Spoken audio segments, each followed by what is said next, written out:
Money rotation हो रहा है, बोलना बहुत आसान होता है। कितने लोगों ने सुना होगा, कितने लोगों ने बोला होगा।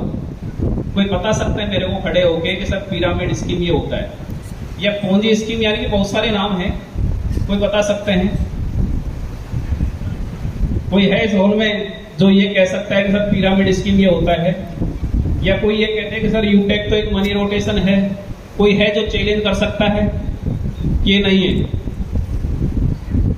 है कोई? तो दोस्तों, अगर आप मेरे को झेल पाए आधा घंटे या 15 मिनट या 20 मिनट, तो मैं आपको, मेरी इच्छा है, क्योंकि काफी लीडर्स की डिमांड रही है कि सर अगर आप लीगल फील्ड से रहे हैं तो कम से कम एटलीस्ट मान के चलिए कि बेसिक नॉलेज तो देनी ही चाहिए। यस या नो? Yes sir. तो झेलने को तैयार हैं? Yes sir. पक्का? Yes sir. कहीं ऐसा तो नहीं है कि नींद आने लग जाए, झपकी लगने लग जाए? तो दोस्तों, जैसा कि आप देख पा रहे हैं, डायरेक्ट सेलिंग इस इंडिया के अंदर कब एंटर किया, मैं बताऊं या बाकी तो बेसिक तो आपको सबको पता ही है। तो मैं फोकस करना चाहूंगा कि जैसे ये चीजें हैं, कब गाइडलाइन आई, कैसे क्या हुआ, किस किस मतलब डेट को, किस ईयर को क्या अमेंडमेंट हुए, और अभी फाइनली जो चल रहा है वो डेट कौन सी है जो गाइडलाइन यानी कि इन्फोर्स हुई। तो ये आपके सामने सारा विजुअल है। अब अगर बात करें जैसे कि 1995 के अंदर, यानी कि जो भी आप चाहे कहीं से भी सर्च कर सकते हैं, कहीं से निकाल सकते हो सकता है, यानी कि जो एक मेन एक प्रिविलेंट जो हुई वो इसके अंदर आके हुई थी, और जो एक यानी कि जिसको जाना पहचाना कि ये कॉन्सेप्ट क्या है, वो 1998 के अंदर फर्स्ट ऑफ ऑल जो गाइडलाइन रिलीज की by ministry of consumer affairs ने, तो वो यानी कि 19 सितंबर को 2016 को पहली बार यानी कि पहली मर्तबा ये गाइडलाइन रिलीज की थी। अब बात करें फाइनल जो गाइडलाइन है जो आज चल रही है, जैसे काफी लोग पूछते हैं सर एमसीए जो यानी कि लिस्ट जारी करती है उसके अंदर अपनी कंपनी का नाम है या नहीं है? कितने लोग पूछते हैं? हैंड रेज करिएगा थोड़ा सा। कितने लोग पूछते हैं? आपको पता है कि इस डेट से पहले यानी कि 24 जनवरी 2022 को यानी कि 23 को जो गाइडलाइन जारी की, यानी कि 28 दिसंबर 2021 को जो गाइडलाइन जारी की थी, और जो 24 जनवरी 2022 को जो यानी कि इससे पहले की जो भी गाइडलाइन थी वो गाइडलाइन एक तरीके से रिपील कर दी।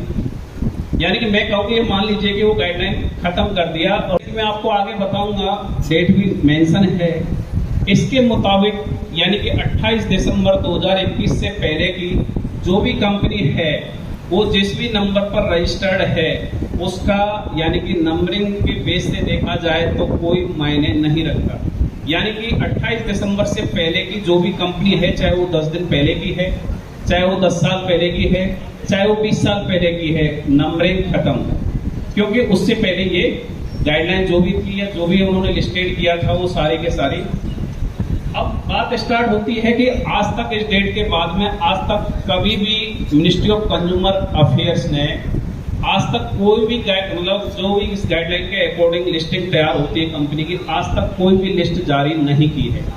तो आप अगर कोई भी क्वेश्चन रेज होता है, कोई भी आपसे पूछता है कि सर कंपनी का नंबर कहाँ पे है, तो आप ठोक के कह सकते हैं। क्योंकि अभी मैं आपको एक बात और बताऊं, जैसे एमसी के बाद में मिनिस्ट्री ऑफ कंज्यूमर अफेयर के बाद में जो अभी इस पूरे बिजनेस की मॉनिटरिंग कर रहा है वो है एनसीएच, नेशनल कंज्यूमर हेल्पलाइन। आप शायद काफी जानते होंगे उसके बारे में।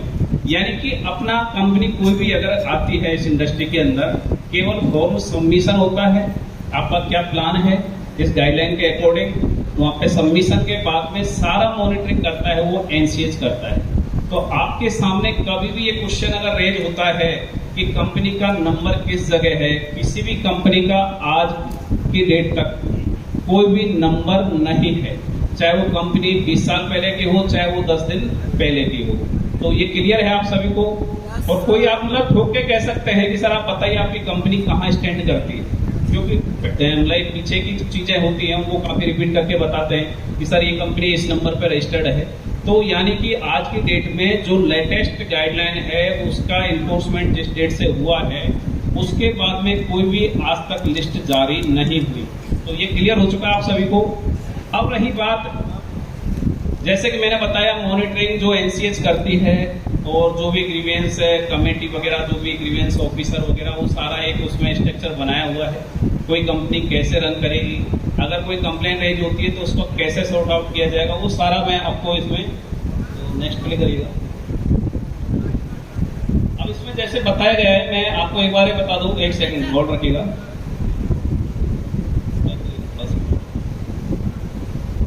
जैसे इसमें बताया गया है टाइम फॉर न्यू सबमिशन, यानी कि जिस डेट से ये 28 दिसंबर से लागू हुआ, 90 डेज के अंदर सारी कंपनियों को एक टाइम प्रोवाइड किया गया कि आप इसके अंदर 90 डेज के अंदर अंदर आप अपनी कंपनी का जो भी बिजनेस प्लान है गाइडलाइन के अकॉर्डिंग सबमिशन करिए। अब रहा जैसे कि इसमें क्या किया है, जो नेशनल कंज्यूमर हेल्पलाइन है आप देख पा रहे हैं, 24 जनवरी को जैसे 2022 को MCA has withdrawn guideline that was applied dated on 19 September 2016।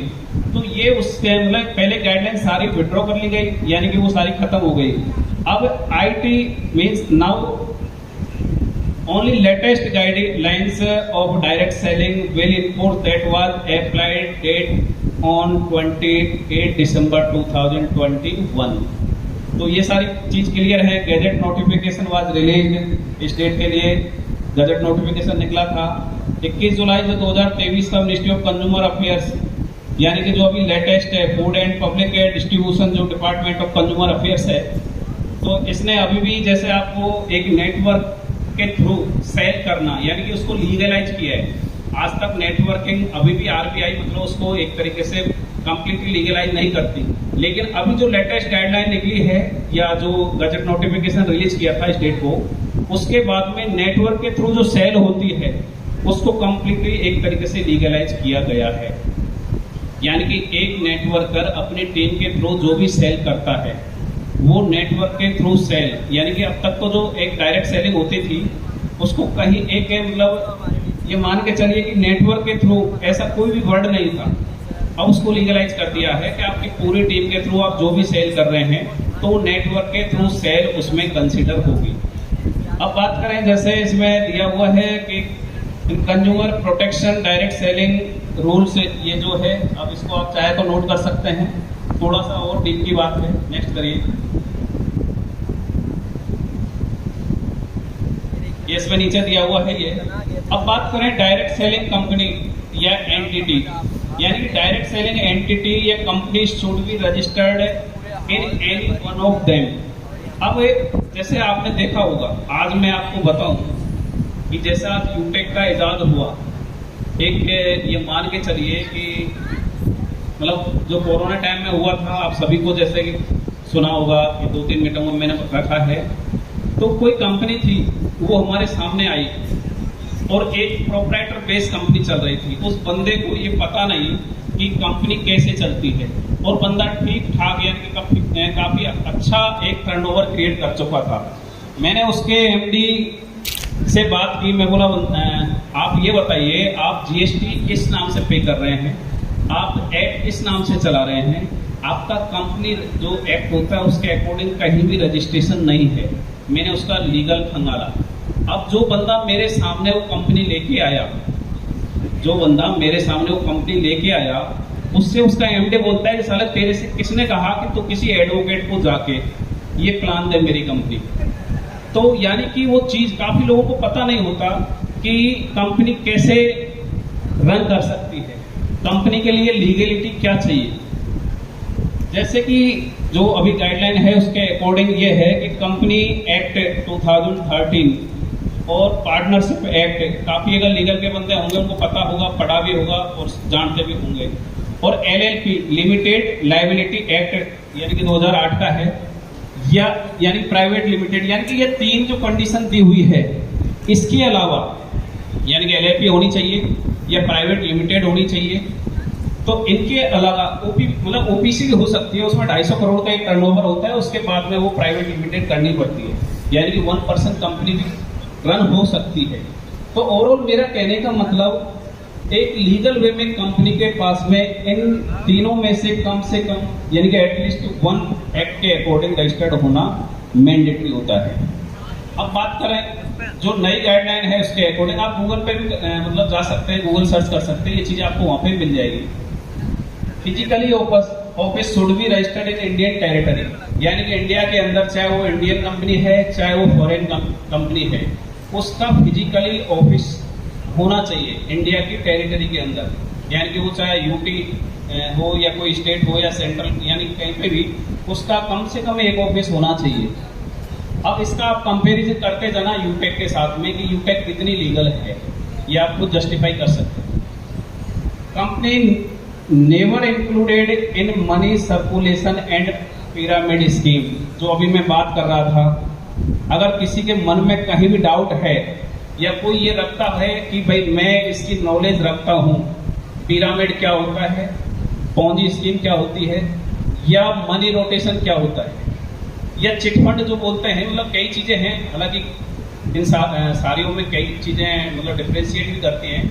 Overall एक अपन देख सकते हैं कि सारी करीब करीब एक जैसे ही होती हैं। अब बात करें जैसे कि आप देख पा रहे हैं पिरामिड ऑल्सो, एक सेकंड देख करिएगा,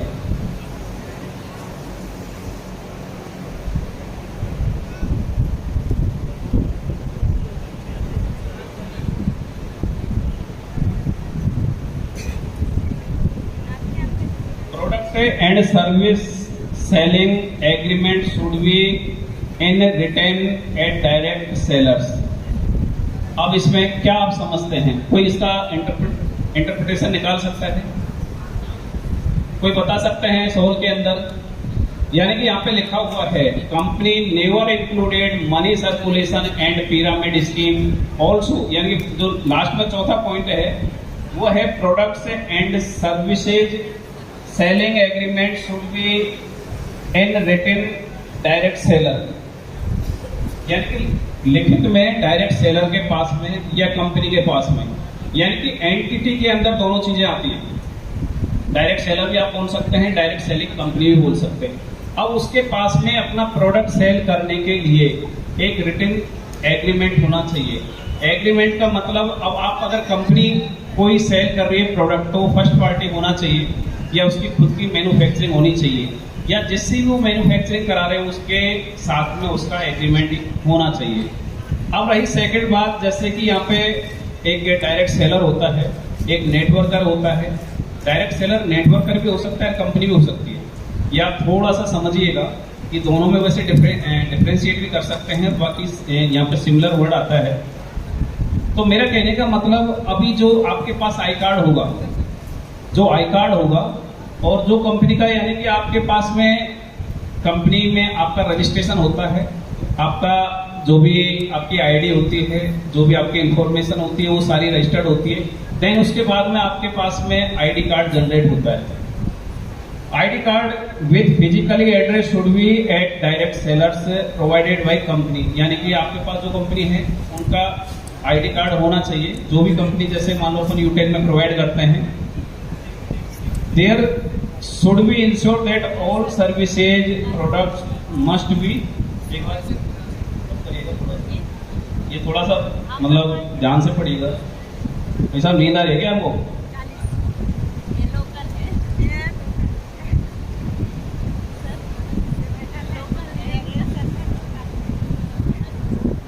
पे भी मिल सकती है, थोड़ा सा मेहनत करें तो। और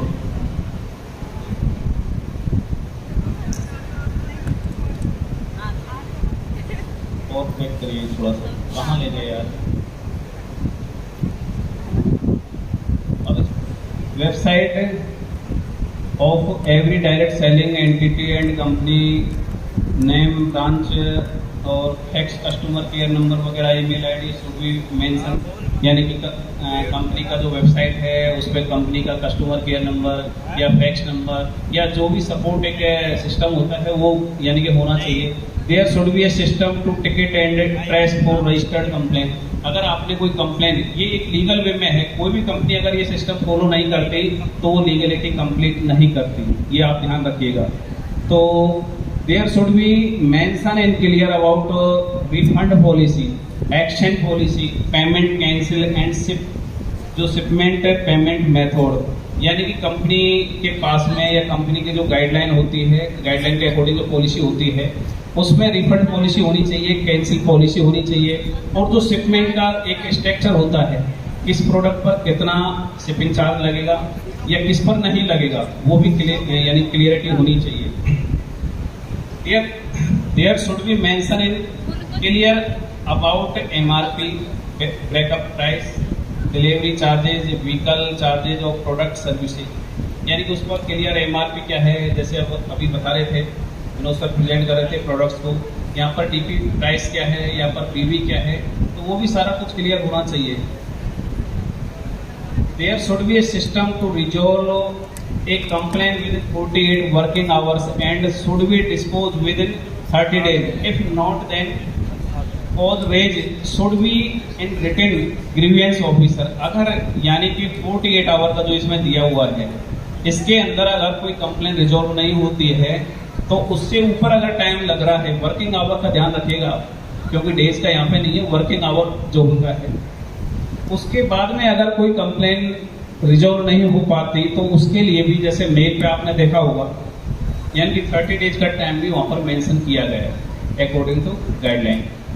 अब यहाँ पर all direct selling company will keep their on direct sellers record by name, email ID and contact number.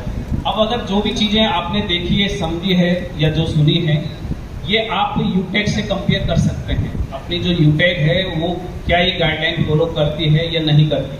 अब यहाँ पर दिया हुआ है, यानी कि जो भी डायरेक्ट सेलर्स हैं, जो भी नेटवर्कर हैं यूटेक के अंदर, उनका सारा रिकॉर्ड कंपनी रखेगी और उसमें क्या क्या रखेगी ये भी गाइडलाइन के अंदर मेंशन किया हुआ है।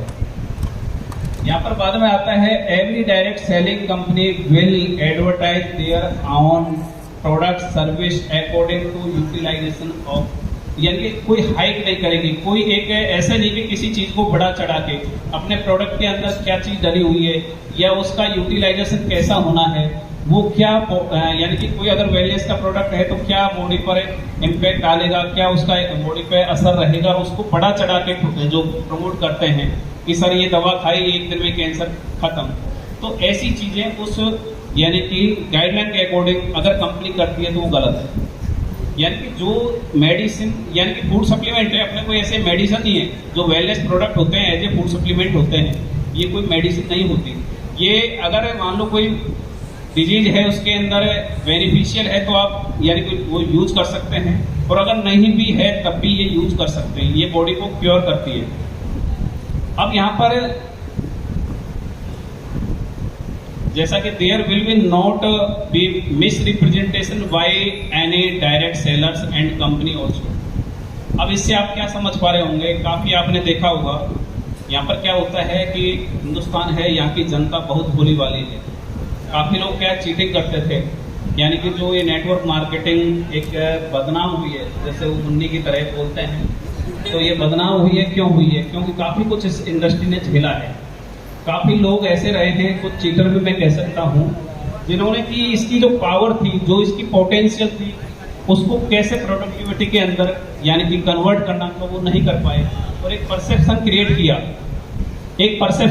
किया कि आज इसकी नेगेटिव एक यानी कि मार्केट की नेगेटिव एक थिंग क्रिएट होती है। कोई भी अगर अपन न्यू पर्सन के पास लेके जाते हैं सर वही जोड़ने वाला काम है, तो यहाँ पर उस चीज के लिए भी बाउंड किया है कि आप मिस रिप्रेजेंटेशन नहीं कर सकते। कई बार क्या होता है, कोई लीडर होता है बड़ा कि सर मैं कंपनी का फला MD बोल रहा हूँ, या मैं CMD बोल रहा हूँ, या मैं डायरेक्टर बोल रहा हूँ, या मैं इस कंपनी का क्राउन वर्ल्ड या जो भी रैंक्स होती हैं उसके अकॉर्डिंग अगर कोई मिस रिप्रेजेंटेशन करता है या कंपनी भी उसमें बाउंड है, अगर कोई कंपनी भी मिस रिप्रेजेंटेशन करती है तो वो भी गाइडलाइन में प्रोहिबिटेड किया गया है। नेक्स्ट करिए।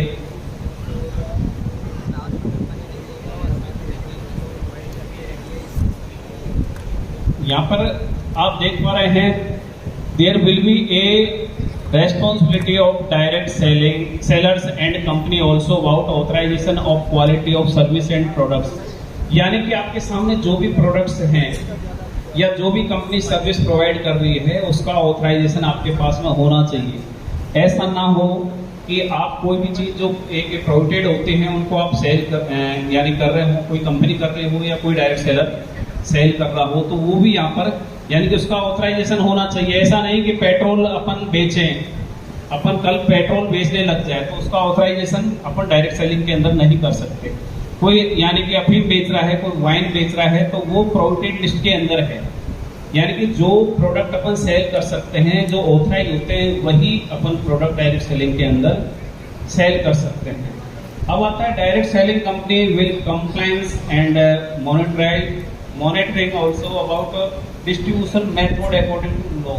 तो ये इसका आपको डायरेक्ट सेलिंग कंपनी विल यानी कि जो भी डायरेक्ट सेलिंग की जो भी कंप्लायंसेज होते हैं उनको फॉलो करने के लिए इसमें बताया गया है अकॉर्डिंग टू जो भी लॉ होता है। Every direct selling company will keep a identity record of direct sellers. If any direct sellers delisted, then report will be published on website. इससे कितने लोग हैं जो समझे होंगे? इस लाइन को देख के कोई बता सकता है? यस, बताइए सर।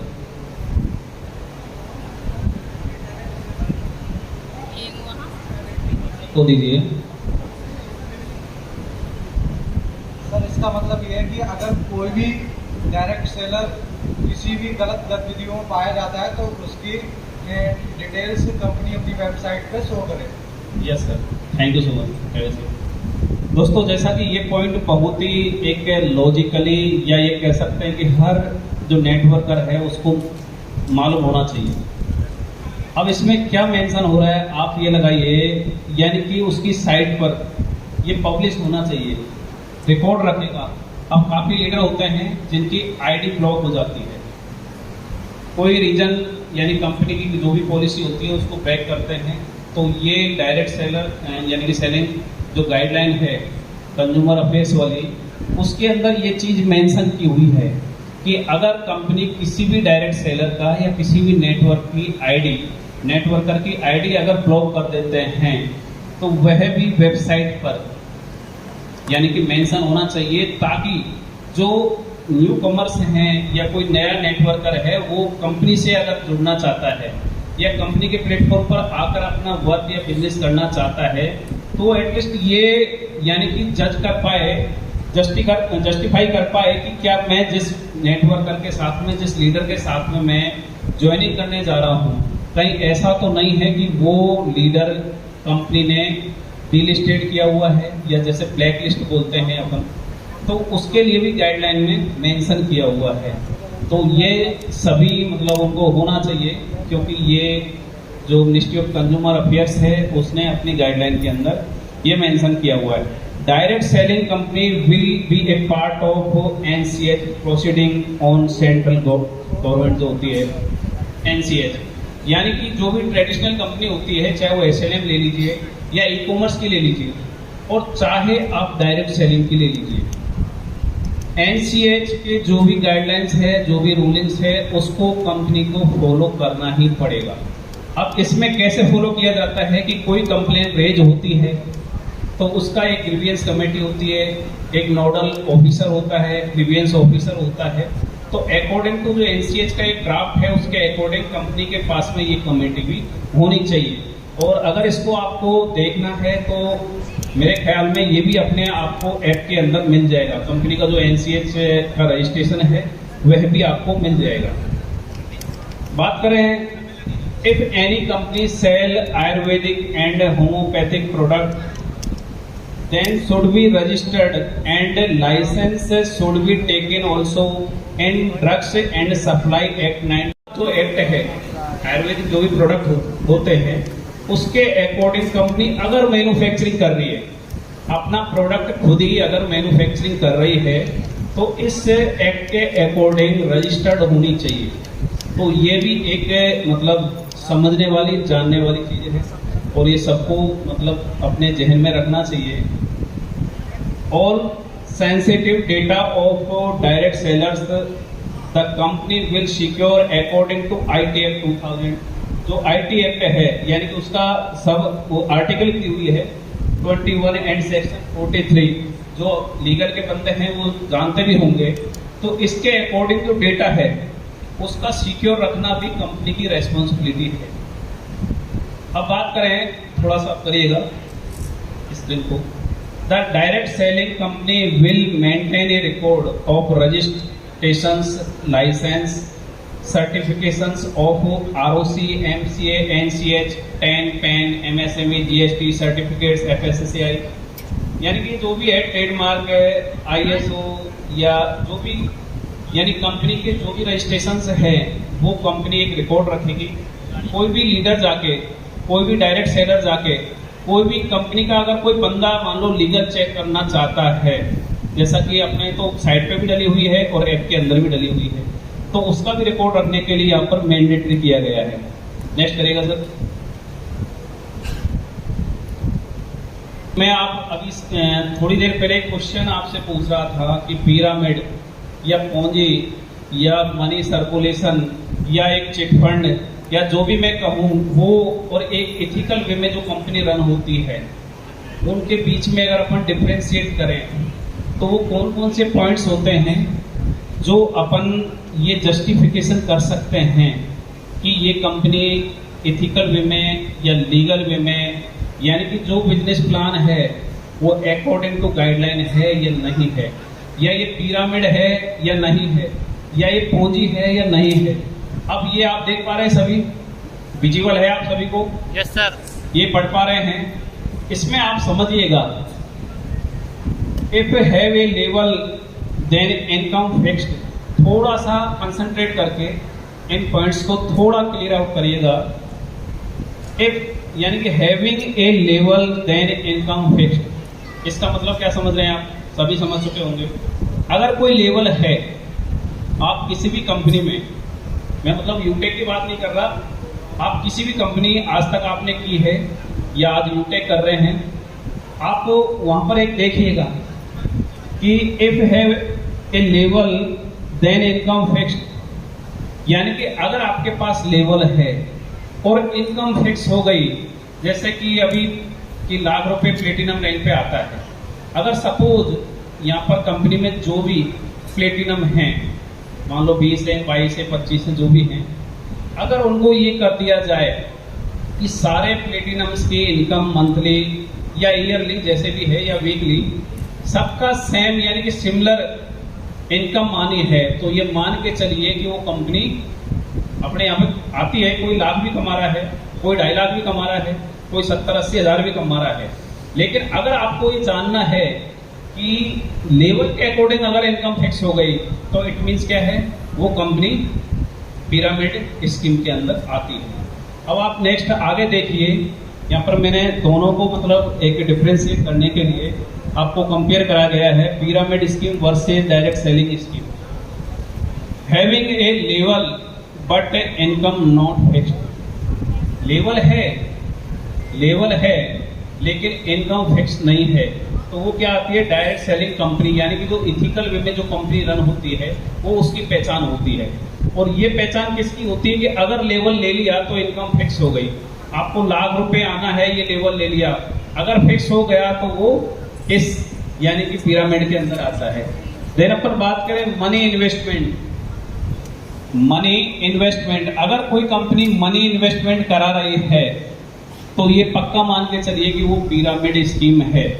अब बात करें नेक्स्ट इसके वर्सेज में जाके देखें, no investment only product and services selling and purchasing, यानी कि अगर वो डायरेक्ट सेलिंग कंपनी है वहां पर कोई भी इन्वेस्टमेंट नहीं होता, ये क्लियर कट होना चाहिए। अगर इन्वेस्टमेंट हो रहा है तो वो पिरामिड स्कीम के अंदर आती है। अब जैसे कि आप यूटेक की बात कर लें, यहाँ पर आप सभी जानते हैं कि रजिस्ट्रेशन की कोई भी रजिस्ट्रेशन करते हैं कितनी टीम बन ले तो कभी कोई पैसा नहीं लगता। आप अगर यानी कि ईबुक परचेज करें या कोई टी शर्ट परचेज करें या कोई सर्विसेज परचेज करें, चाहे आपने MSME परचेज किया या आपने ISO रजिस्ट्रेशन कराया या आपने GST रजिस्ट्रेशन कराया या आपने कोई यानी कि वेलनेस का प्रोडक्ट परचेज किया, तो मेरा कहने का मतलब आपके पास में यहाँ पे क्लियर कट दिया हुआ है कि no investment only product services selling और परचेजिंग, यानी कि सेल होनी चाहिए और परचेज होनी चाहिए। अगर ये दोनों चीज हो रही है, इन्वेस्टमेंट नहीं है, तो इट मीन्स वो डायरेक्ट सेलिंग कंपनी है, वो इथिकल वे में है, लीगल वे में है। अगर इन्वेस्टमेंट बुरा है तो वो पिरामिड स्कीम है। नेक्स्ट बात करें, money taken by products to show namely but not existence. It means जो भी पैसा लिया जा रहा है नेटवर्क के थ्रू, जो भी पैसा लिया जा रहा है वो केवल प्रोडक्ट नाम मात्र का है। अगर वो प्रोडक्ट है आप रेट नहीं कर सकते, आप यूटिलाइज नहीं कर सकते, और कैसे भी आपको प्रोडक्ट के नाम पे कुछ थोपा जा रहा है, तो इट मीन्स वह भी पिरामिड स्कीम के अंदर आता है। आपको यूटिलाइज होना चाहिए, चाहे वो सर्विस हो या प्रोडक्ट हो, यूज होना चाहिए। वो आपका वर्चुअली भी हो सकता है, फिजिकली भी हो सकता है। इधर सामने आप देखिएगा, income generate by only products and service sale and purchase. यानी कि अगर इथिकल वे में कंपनी है, अकॉर्डिंग टू गाइडलाइन अगर कंपनी रन कर रही है, तो आपकी इनकम केवल और केवल प्रोडक्ट एंड सर्विस के सेल से और परचेज से ही होना चाहिए। इट मीन्स वो कंपनी एक लीगल वे में रन कर रही है। अगर ऐसा नहीं है, अब मैं काफ़ी कंपनियां हैं, नाम तो नहीं लेना चाहूँगा, तो मेरा कहने का मतलब कोई ऐसे नहीं कि एक नाम मात्र का कोई प्रोडक्ट रख दिया जो ना तो अपन उसको रीड आउट कर सकते, ना यूटिलाइज कर सकते, ना उसको यूज कर सकते, और उसके बिहाफ में अगर आपसे पैसा लिया जा रहा है तो वो पिरामिड स्कीम के अंदर आता है। Dreams so to become a क्या billionaire at overnight, not to sell, not to work. यानी कि रातों रात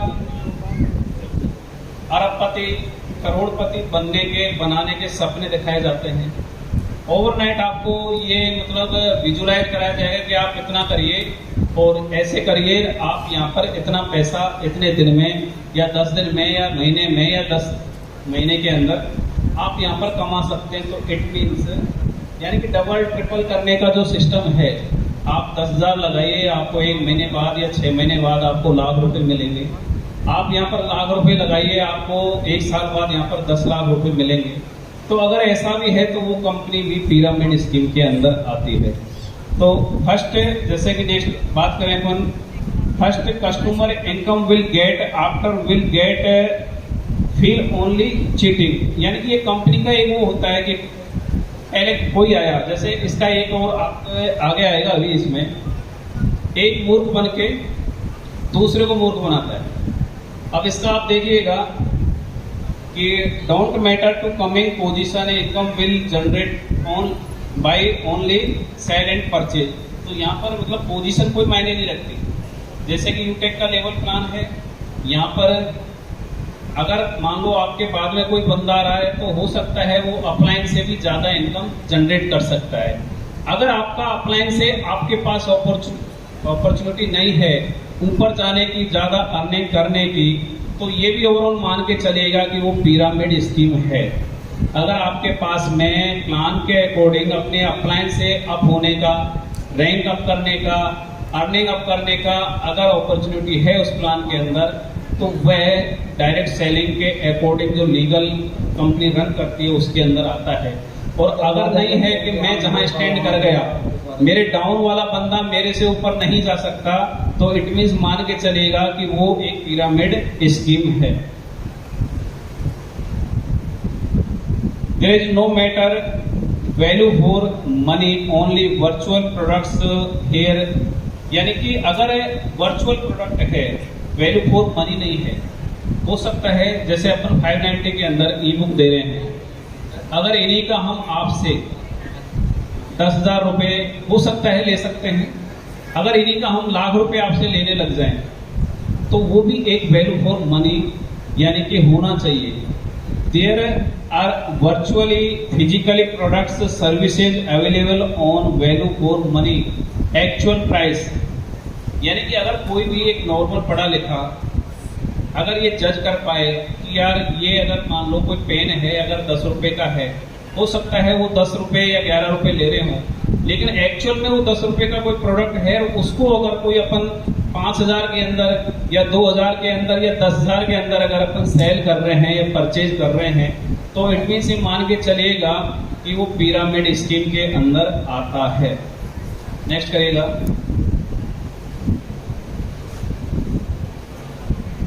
ये कुछ मतलब आपको समझाने के लिए मैंने, यानी कि there is 3 stage of pyramid scheme: company oriented, leader oriented और एक्सप्लोइटेशंस शोकिंग सुकन।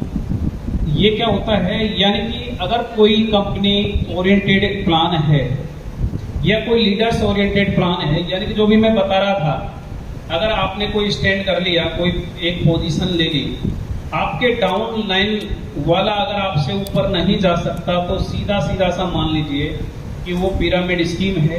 अब इसमें क्या होता है, एक शोषण होता है, यानी कि एक बंदा पहले तो खुद पीड़ित हुआ, मैं ठगा और मैंने दूसरे को ठगा, दूसरे ने तीसरे को ठगा और तीसरे ने चौथे को ठगा। तो जो इन्वेस्टमेंट कंपनी अपन बात करते हैं, महीने ROI जो प्लान होते हैं, महीने 6 महीने 2 महीने जो चलते हैं साल को, तो उसके लिए इसमें बताया गया है कि मान लो एक बंदा ने 6 बंदे लगा दिए, 6 ने ज्वाइन कराया 36 को, एक कैलकुलेशन आपको बताई गई है। अगर इसके अकॉर्डिंग ये प्लान चलता है, अगर ये चीज वहां पे कंपनी ओरिएंटेड का मतलब केवल और केवल कंपनी का हित देखा जा रहा है, वो कंपनी कब वाइंड अप होगी कोई पता नहीं है, ऊपर वाला जाने। लीडर्स ओरिएंटेड है, जितने लीडर आ गए साल भर के अंदर या 6 महीने के अंदर या 2 महीने के अंदर, तो उन लीडर्स को तो इनकम आएगी, बाकी वाले बाद में पेंट और पजामे पकड़ते रहेंगे। तो मेरा कहने का मतलब, वो टांग खिंचाई वाला जो आपने देखा होगा कि इस कंपनी में इतना इन्वेस्ट किया या मेरा उसने इसमें इतना इन्वेस्ट करा दिया, वो कंपनी 3 महीने बाद या 6 महीने बाद गायब हो गई, तो उसके लिए ग्राफ आपको बताया गया है।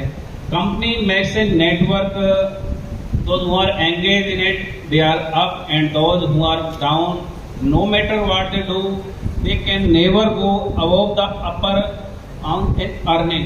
यानी कि अपने डाउनलाइन वाले अगर अपने से ऊपर नहीं जा सकते, सीधा सीधा समझने का है, अपना अगर कोई डाउनलाइन है वो अगर अपने से ऊपर अर्निंग नहीं कर सकता प्लान के अकॉर्डिंग, तो सीधा सट मान लीजिए कि वो पिरामिड स्कीम है।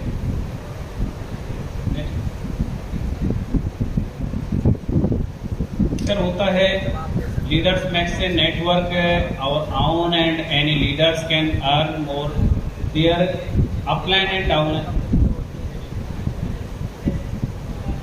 ये डायरेक्ट सेलिंग कंपनी का वो है, मैं वो पहले बता रहा था, वो पिरामिड का है। अब इसमें देखिए आप, pyramid scheme, fraud company, pyramid structure, recruitment, main focus. अब आप इनको थोड़ा सा समझिएगा, पॉइंट्स हैं इनको, यानी कि इस जो प्लान होता है, ये पिरामिड प्लान या पोंजी प्लान या जो भी मनी रोटेशन, उसके अंदर ये चीजें आपको मिलेंगी। फ्रॉड कंपनी, पिरामिड स्ट्रक्चर क्या होता है, इसके अकॉर्डिंग होता है। अब इसमें रिक्रूटमेंट, मेन फोकस, यानी कि जितने ज्यादा लोग आ सके उस पर फोकस होता है। उसके बाद no screening process for recruitment, यानी कि लोगों को रिक्रूट करने के लिए कोई प्रोसीजर नहीं होता, कोई प्रोसीडिंग नहीं होती। मेंबरशिप फी पे फॉर प्रोडक्ट और वन फुल हैंड्स अनदर। अब ये चीज समझिएगा आप, यानी कि अगर कोई बंदा वो खुद एक मतलब चीटेड हुआ, वो फूल बना और वो दूसरे को फूल का तांगा, एक मतलब गुलाब का फूल जाके देगा कि यार मैंने तो ले लिया, अब भाई तू पकड़ इसको। तो एक मूर्ख बन के, एक यानी कि ठगी का शिकार होकर दूसरे को ठगी कराता है। तो इस प्लान की ये खासियत होती है। प्रोडक्ट लेस इम्पोर्टेंट, यानी कि प्रोडक्ट की कोई महत्ता नहीं होती, कोई मायने नहीं होते। हैंस ओवर प्राइस्ड, अगर मान लो होते भी हैं तो ओवर प्राइस्ड होते हैं, यानी कि उनका एक जमीन आसमान के जैसा अंतर होगा। अगर 5 रुपए की चीज होगी तो हो सकता है वो 500 रुपये वैल्यू रखते हों उसकी। इसमें बाद में आपको दिया है live events, distributor and consumer, bullet by से यू आर डिस्ट्रीब्यूटर, यानी कि ओवरऑल ये दिखाया जाता है कि भाई आप डिस्ट्रीब्यूटर हो, आप ऐसे यानी कंपनी का ये प्लान है, आप इतने दिनों में इतने पैसे यहाँ से अर्न कर लोगे। तो ओवरऑल मेरा कहने का मतलब जो ये पॉइंट्स हैं, अगर आप थोड़ा सा वर्क करें तो ये आप गूगल पे या यूट्यूब पे जाके भी आप इनको सर्च कर सकते हैं, अंडरस्टूड कर सकते हैं। Next, direct selling company. अब नॉर्मल कंपनी या जैसे अभी डायरेक्ट सेलिंग का आपने देखा, मैंने पहले बताया था कि किस एक्ट के अंदर रजिस्टर्ड होनी चाहिए। तो नॉर्मल कंपनी होती है जैसे कि सेलर होता है, डिस्ट्रीब्यूटर होता है, कंज्यूमर होता है। नेक्स्ट करिएगा।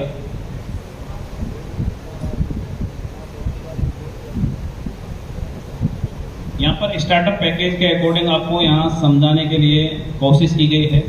एक डिस्ट्रीब्यूटर होता है, आप सभी जानते हैं इन चीज़ों को, ज़्यादा मेरे हिसाब से डिटेलिंग करने की जरूरत नहीं है। जैसे रैंक से के अकॉर्डिंग होता है, एक नॉर्मल कंपनी की बात कर रहा हूँ मैं, जो एक लीगल वे में चलती है।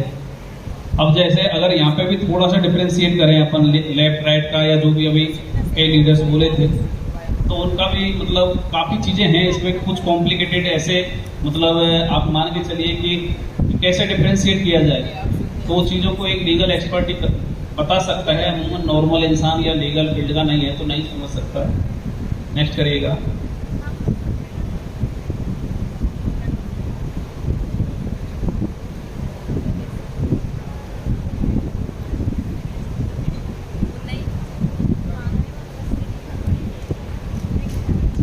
यहाँ पर देखो ये क्या नाम है, टारगेट, मतलब ये एक बताने का वो किया गया है। अनएम्प्लॉयड यूथ है, ये जो शिकार होते हैं, जो बेचारे बेरोजगार हैं, हाउस वाइफ्स हैं, वुलनरेबल पीपल्स हैं, इलीगल एंटरप्राइज हैं, ये मतलब चिट से एंड मनी सर्कुलेशन से स्कीम, ये एक एक्ट था 1978 के अकॉर्डिंग। तो ये सारी चीज़ें बताई गई है 0.1% एट टॉप, यानी कि अगर लाख लोग उस कंपनी के अंदर आए तो मुश्किल से 10, 20, 50, 100 लोग उस कंपनी के अंदर कमाते हैं। और बाद में वो कंपनी कब वाइंड अप हो जाती है, कब चली जाती है, ये इसमें दिखाया गया है कि जो कंपनियां होती हैं पिरामिड वाली, चिटफंड वाली, तो उनके जो टारगेट्स होते हैं वो कौन कौन होते हैं। तो इस तरीके से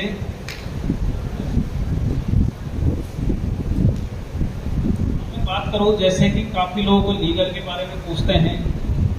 एक कोई भी बिजनेस रन करने के लिए कंपनी का यानी कि लीगल कहाँ कहाँ पर इफेक्टेड होता है, कौन कौन से रूल्स हैं, कौन कौन से